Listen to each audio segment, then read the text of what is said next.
Every now and then I struggle with a design.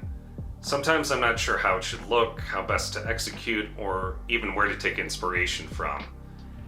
A lot of times I'll even start out hating what I'm working on, but I never give up on something until I can say I'm proud of it. That was certainly the case with this latest design. There was one part of the design I knew I would struggle with. I went into it believing that, which could be why I had trouble, but I still decided to go through with it. Sometimes I know there's something I'm not going to be good at, but I try anyway.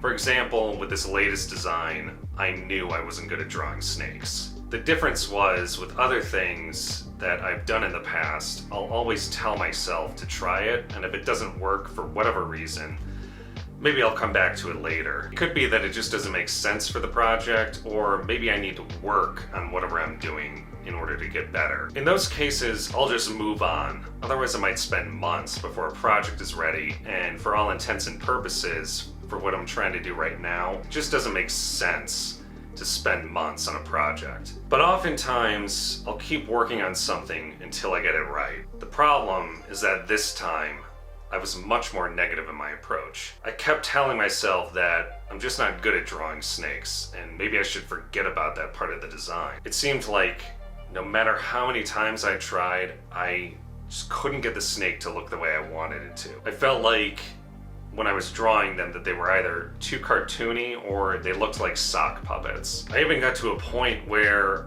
I thought about scrapping the snake part of the design and just having the eagle. There were even times when I didn't even want to work on it at all, and I felt like I should just move on to something else. But something told me to keep going. I kept looking at what I was working on, and I tried to figure out how to make it work. I even watched a tutorial on how to draw snakes. I worked in my sketchbook and kept drawing until I had something that I could work with. Eventually, I was able to create something that I was proud of. That was an important lesson for myself.